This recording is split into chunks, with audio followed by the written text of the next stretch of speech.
Assalamualaikum warahmatullahi wabarakatuh. Senang sekali Bapak membuatkan video kembali.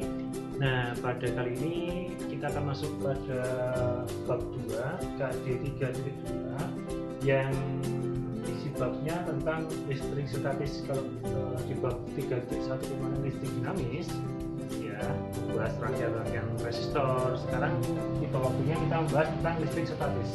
Nah, apa itu listrik statis? Di kelas 9 dulu kalian pernah diajarkan kan yang namanya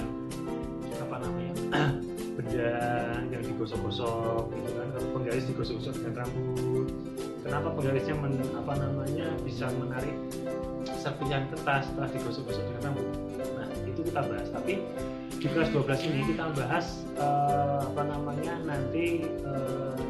interaksi dua muatan ya, jika contoh gini lah.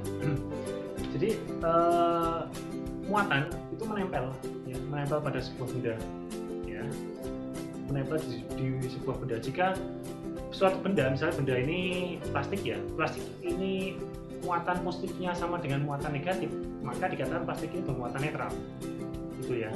Atau plastik ini tidak mempunyai muatan. Namun jika plastik ini saya gosok-gosokkan ke rambut, di sini ada fenomena perpindahan elektron. Ingat, perbedaan elektron. Yang berpindah itu elektronnya, bukan protonnya ya. Perbedaan elektron dari rambut ke penggaris. Sehingga penggaris ini menjadi bermuatan negatif karena mendapatkan elektron dari rambut. Oke, seperti itu. Sehingga dengan kata lain, setelah ini mendapatkan muatan negatif, maka dia akan menyeimbangkan keadaan ketidakseimbangan elektronnya dengan menarik serpihan kertas yang didekatinya, seperti itu. Nah, listrik statis ini sebagai contoh saya ambil muatan titik tadi ya, elektron yang berpindahnya saya ambil gitu, satu muatan saja, gitu ya. Muatan kan ada berbagai macam ya, ada muatan positif, ada muatan negatif. Netral itu nanti kita tidak akan bahas, ya. Oke, kita hanya membahas dua muatan, yaitu muatan positif dan muatan negatif. Oke, di sini maka judulnya Bapak mulai dari interaksi dua muatan, yaitu muatan positif dan muatan negatif. Jika muatan di dalam suatu yang menempel di dalam suatu benda ini bisa kita ambil, baik itu muatan positif dan muatan negatifnya, terus saya interaksikan, keadaannya seperti ini. Oke ya. Tapi sebenarnya ini menyatu, yang muatan positif negatif itu nggak bisa berdiri sendiri ya. Ibarat pasangan cowok-cewek ya, atas kanan kiri, atas bawah dan sebagainya. Jadi tidak bisa dilepaskan satu persatu, ini ibaratnya. Jadi interaksi di dalam sebuah benda, interaksi itu bagaimana sih kok bisa elektron itu menempel di sebuah benda gitu kan? Kenapa elektron itu selalu mengelilingi proton? Dia tidak pernah mengelilingi muatan apapun. Dia hanya mengelilingi elektron seperti bumi mengelilingi matahari. Ada apa di situ? Ada apa di situ? Kenapa kok bumi mengelilingi matahari? Nah, kenapa? Karena ada gaya gravitasi matahari. Nah, kenapa kok elektron selalu mengelilingi proton? Ya. Kenapa? Karena ada gaya elektrostatis antara dua muatan tersebut. Kalau tidak ada, maka semuanya jadi kacau. Elektron tidak akan mengelilingi proton, jadi lepas semuanya. Ya, seperti bumi, kalau tidak ada gaya gravitasi dari matahari, bumi tertarik matahari dan planet-planet lain tertarik matahari, maka bumi dan planet lainnya akan lepas dan terjadi kekacauan di muka bumi ini. Oke, untuk interaksi dua muatan saya mulai bahas dari interaksi dua muatan, yaitu muatan positif. Saya ambil muatan positif tadi ya, muatan positif. Oke, muatan positif. Sekarang juga coba kita bahas dulu dua muatan yang sejenis. Bagaimana interaksinya? Jika muatan sejenis, muatan positif dan positif, ibarat cowok-cowok ya, dia saling ya, muatan pertama di sini, muatan itu diberikan lambang Ki ya. Muatan itu diberikan lambang Ki. Kenapa diberikan lambang Ki? Penemu muatan itu seseorang yang namanya Coulomb. Maka para ahli fisika memberikan penghargaan. Nama muatan itu diambilkan dari nama penemunya, yaitu Coulomb. Jadi di sini muatan yang kiri saya berikan lambang Ki 1. Ini ya, Ki besarannya, indeksnya 1, Coulomb Ki 1. Di sini muatan Q2 terletak pada jarak itu radius. Kalau di dalam fisika bisa dilambangkan dengan huruf R, ya.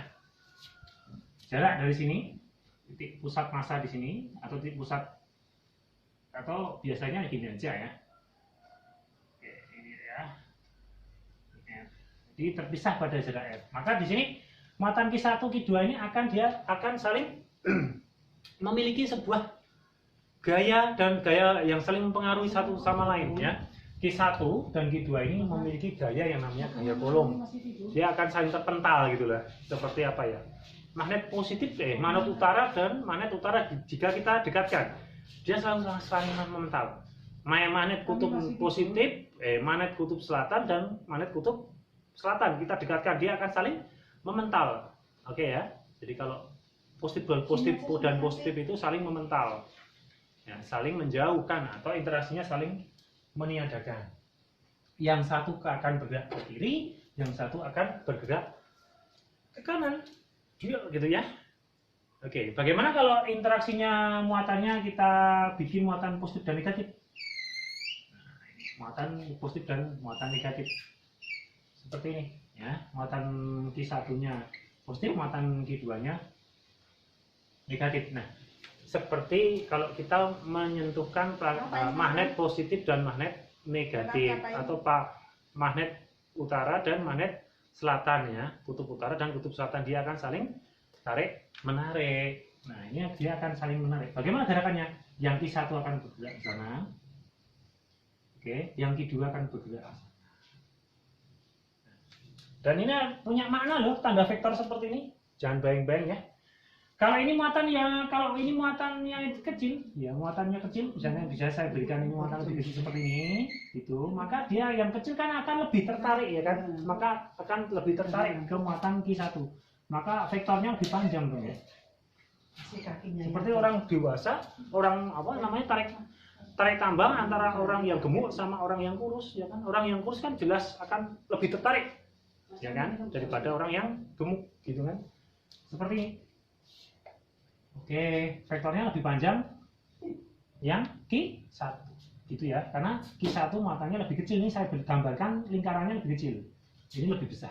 Oke, vektornya juga lebih panjang, jadi tertarik gitu, cepat tertarik. Jadi keadaannya seperti ini ya. Nah, ini mungkin yang lebih gede itu tertarik sedikit, tapi yang lebih kecil kurus dia tertarik lebih jauh. Gini, maknanya seperti ini. Nah, Q1 dan Q2 baik itu muatannya positif ya, atau positif negatif, dia akan memiliki sebuah gaya. Tadi kan saya bilang gaya interaksi antara dua buah muatan, ya.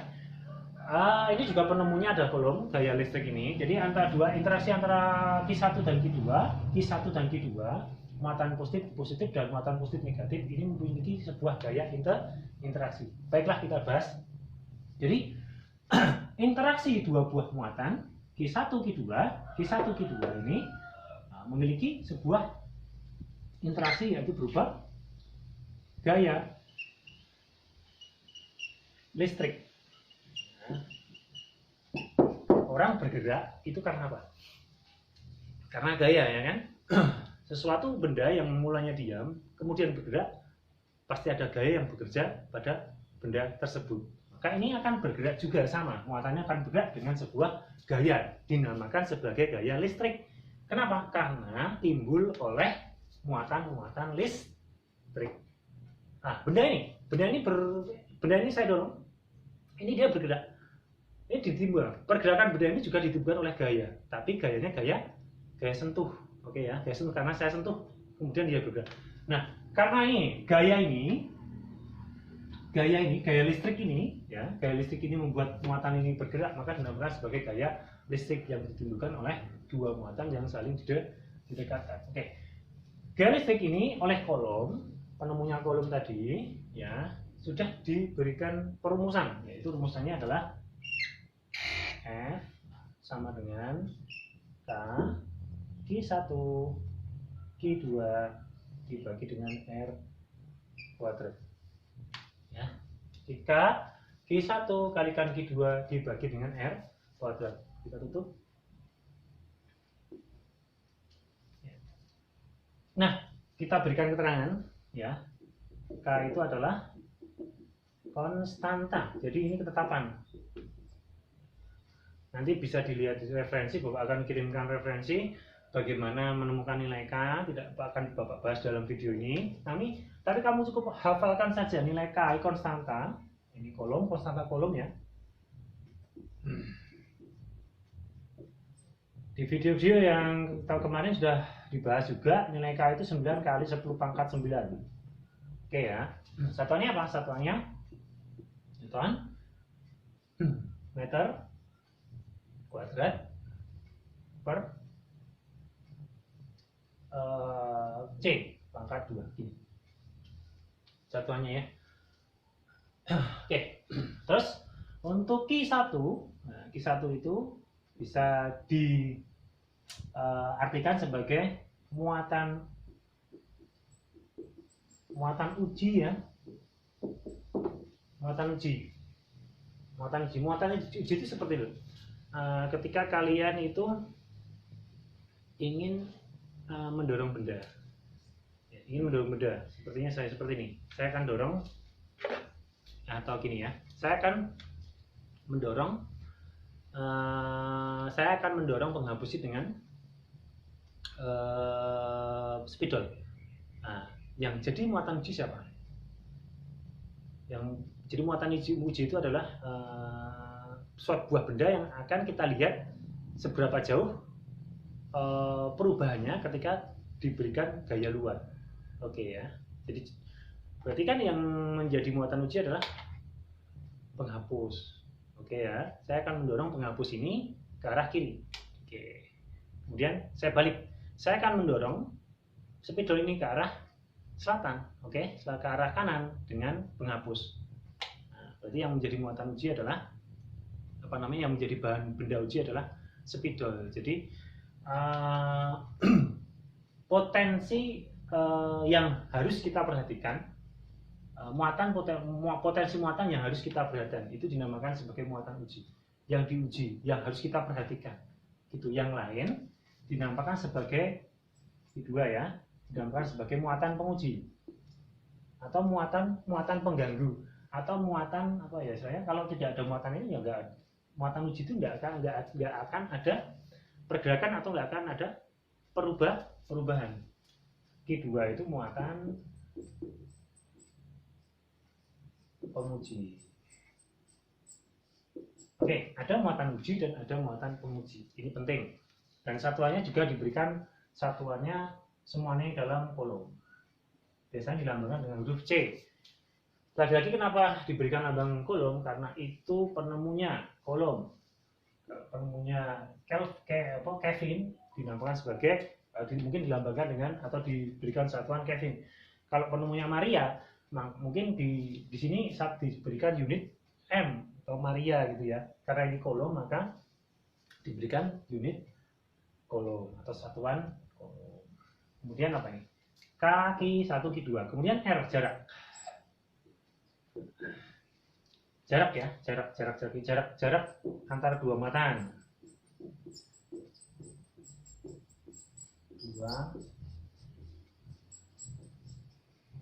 Gitu ya. Jarak antara dua muatan. Oke, semakin besar jarak, contoh bayangkan magnet, dua magnet ya. Semakin jauh magnet itu ya, maka kira-kira gaya magnetnya semakin kecil atau semakin besar? Semakin kecil ya kan. Coba kalau didekatkan magnet itu, maka dia akan tarik menariknya semakin kuat kan. Kalau dijauhkan maka gaya tarik menariknya akan semakin lemah. Demikian juga untuk gaya listrik. Semakin jarak antara dua muatan ini diperbesar, maka gayanya semakin lemah. Tapi semakin kecil jarak dua muatan ini, maka gayanya semakin besar. Semua ini kita bahas mediumnya masih di udara. Oke. Nah, nanti akan kita bahas bagaimana gaya listrik di sebuah medium yang mempunyai tingkat isolatoran tertentu gitu ya, atau tingkat namanya kalau bahasa kerennya kalau fisika tingkat dielektrik tertentu, ya, seperti oli, seperti keramik, seperti bahan-bahan yang lain yang merupakan isolator, ya. Seperti ini dulu untuk gaya listrik. Ini ada muatan uji. Nah, yang pertama itu muatan uji gitu kan. Yang kedua adalah muatan penguji. Oke.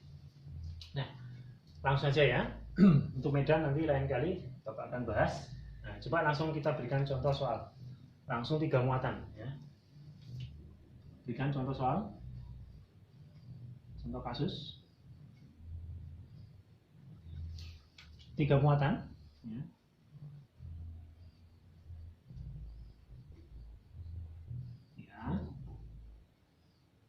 QB dan QC. Ini Bapak berikan langsung gambar aja ya. Di sini muatannya ini pada jarak tertentu kayak gini. Ini A, ini B, ini C. Oke. Terus ini atau gini, ini A, ini B. Nah berarti ini Q. Terus misalnya Q A itu positif 3 mikrocoulomb. Bisa baca ya. Terus atau gini aja lebih enaknya. Ini positif, oke. Ini negatif, ini positif. Oke. Jadi negatifnya dikelilingi oleh 2 muatan positif. QB-nya sama dengan misalnya 9 mikrocoulomb. Terus QC-nya sama dengan misalnya 3 mikrocoulomb. Oke, seperti ini contohnya ya. Pertanyaannya adalah misalnya berapa besar gaya listrik yang dialami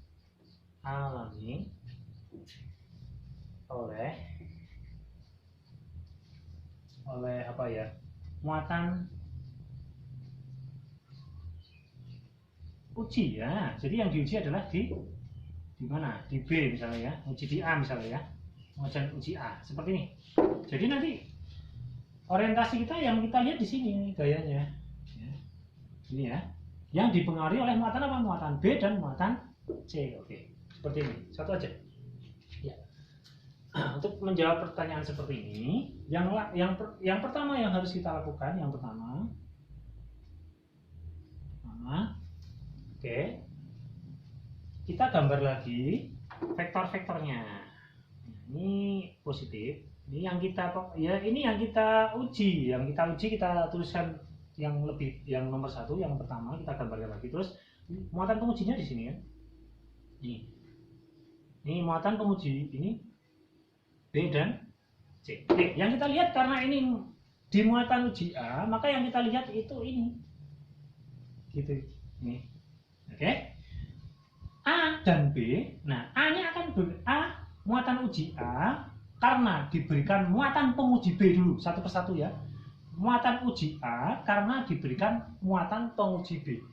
Muatan uji A positif, muatan penguji B negatif. Maka muatan ujinya di sini, yang A di sini akan bergerak kemana? Positif negatif, dia akan bergerak ke kanan. Oke. Bisanya dengan sebuah gaya kan, dengan dia bergerak. Tadi Bapak katakan karena ini bergerak pasti memiliki gaya elektrostatis, yaitu gayanya sebesar FAB. Oke, ke kanan. Tidak hanya itu, A ini juga muatan uji A ini juga dipengaruhi oleh muatan penguji C. Selain B ada muatan penguji C. Coba kita lihat sekarang. A dan B gayanya FAB ke kanan. Kemudian A ke C. Ini positif, ya kan? Muatan uji A positif, muatan penguji C adalah positif. Maka muatan A ini akan terpental oleh muatan penguji C, ya kan? A positif, C positif, maka dia terpental. Kalau terpental itu ke kanan dong, terpental itu dia kemana? Terpental oleh C, nggak bakal mendekati C. Kalau mendekati C berarti tertarik dong. Berarti kalau terpental karena C, Jadi arahnya ke kanan, kiri terpental. Maka di sini bisa kamu tuliskan F A C. Kamu lihat sekarang. Nah, setelah itu nomor 2, ya, poin yang kedua, kamu cari gaya totalnya di A, gaya total di A. Kamu perhatikan di sini.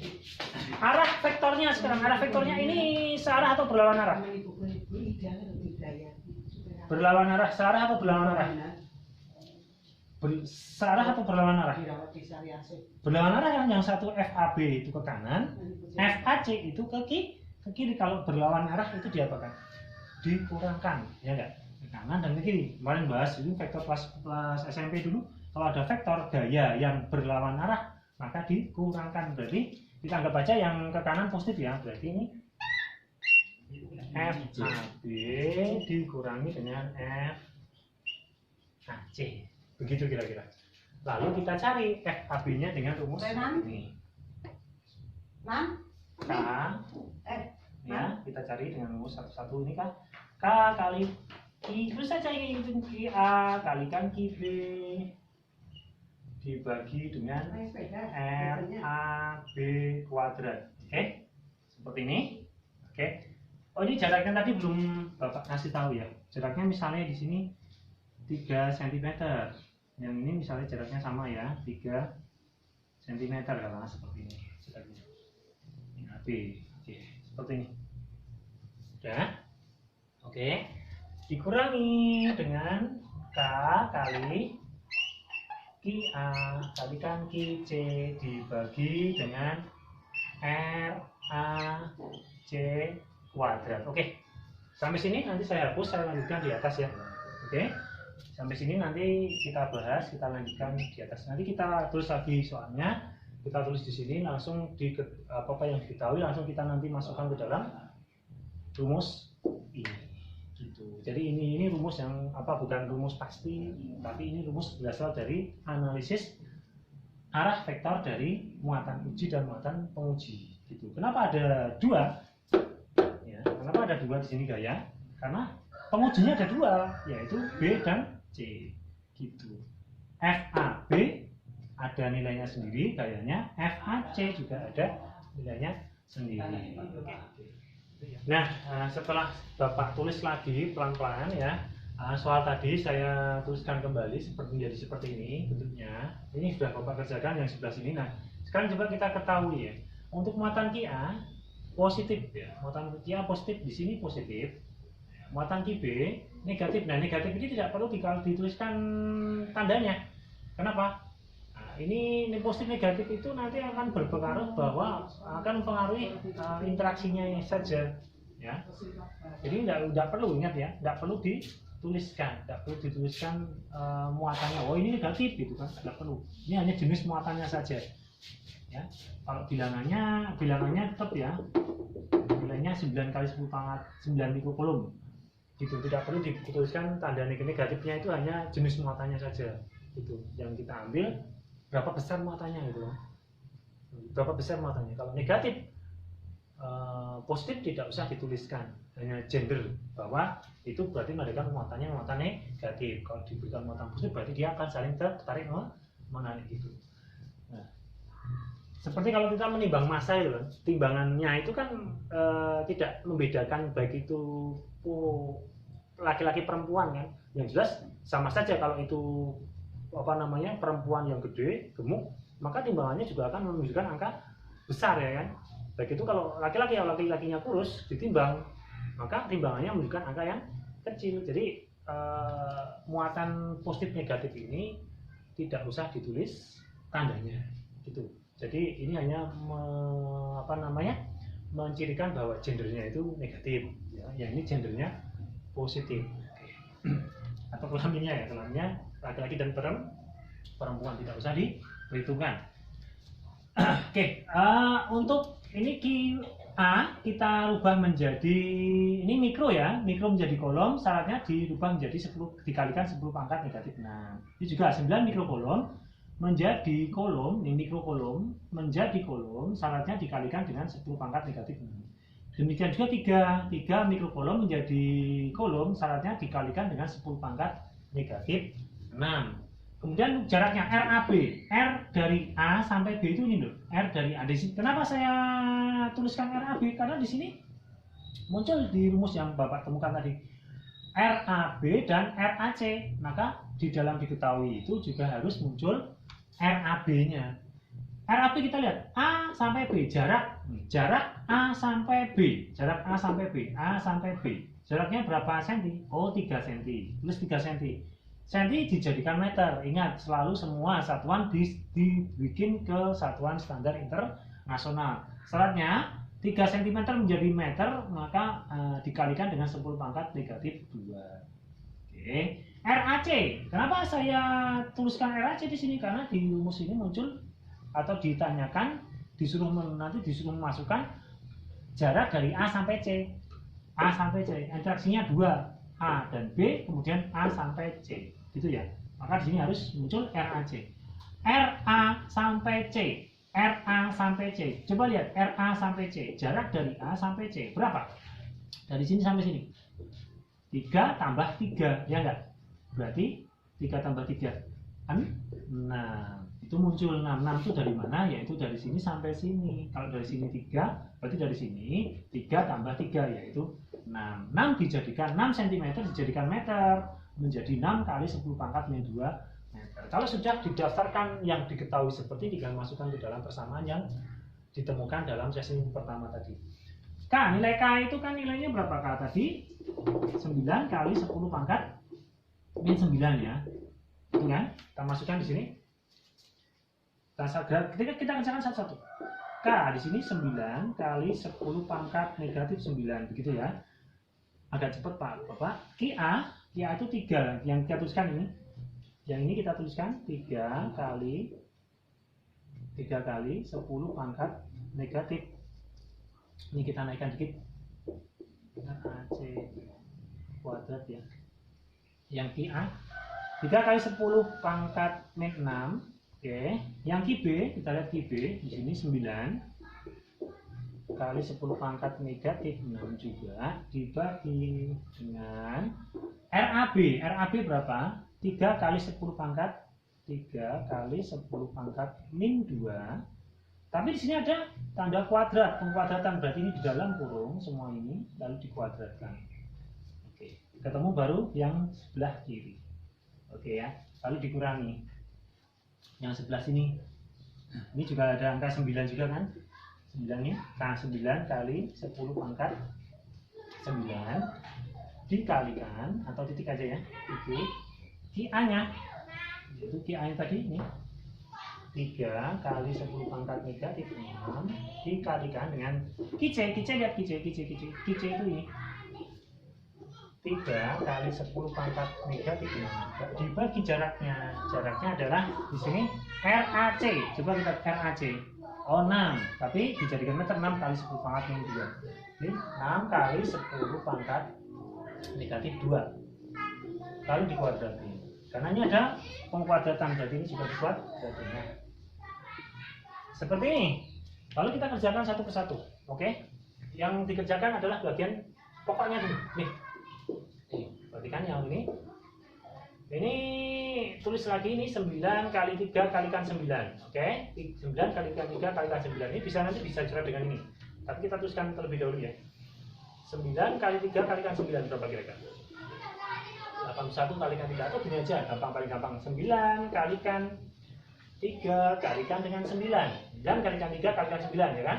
Terus bilangan notasi ilmiahnya di sini ditambahkan min 9 min 6 min 6. Ini 9 ya, maaf. 9 dikurangi 6, 3 kurangi 6 min 3.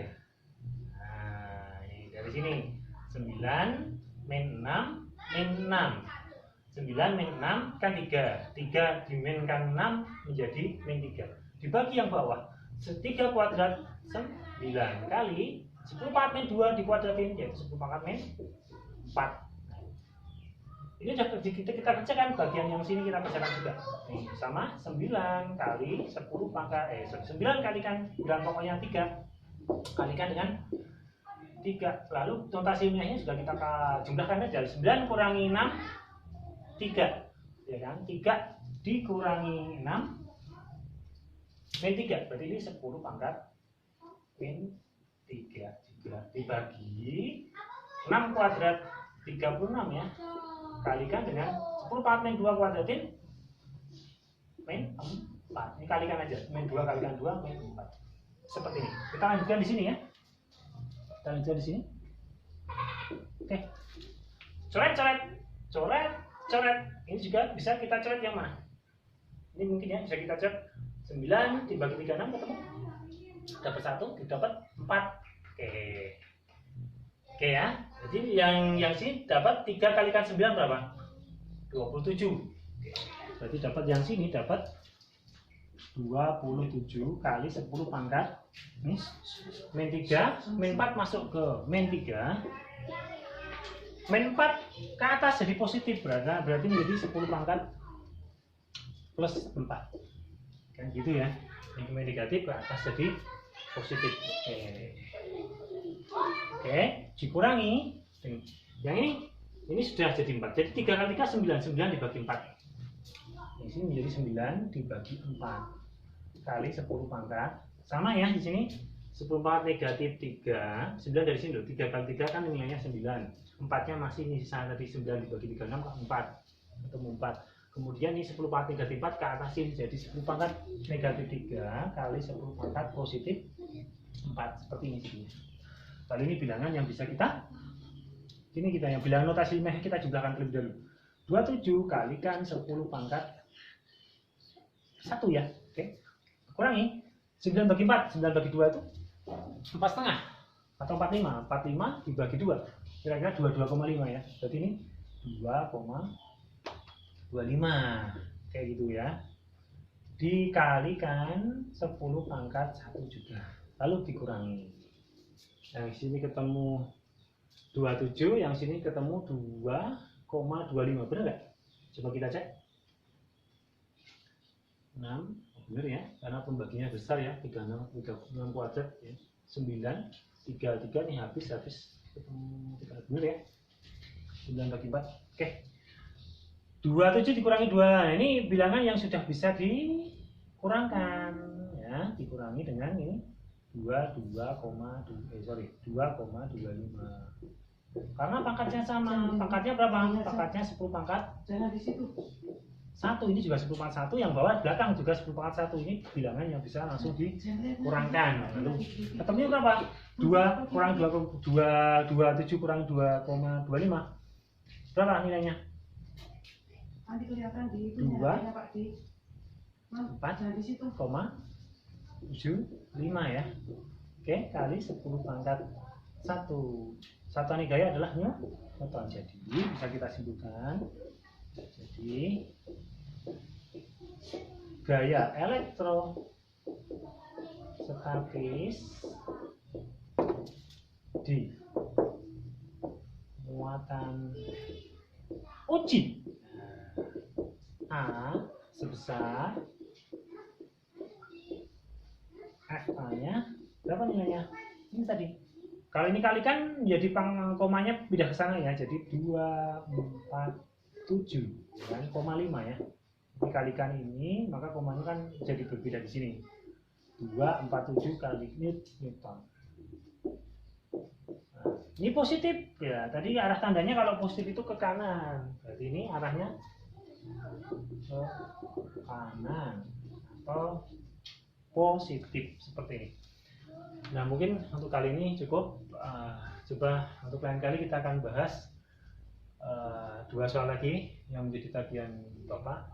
Terus nanti kita bahas medan listrik ya. Terus juga membahas potensial listrik. Terakhir kita akan bahas energi potensial listrik. Oke. Ini mudah-mudahan bisa dipahami. Assalamualaikum warahmatullahi wabarakatuh.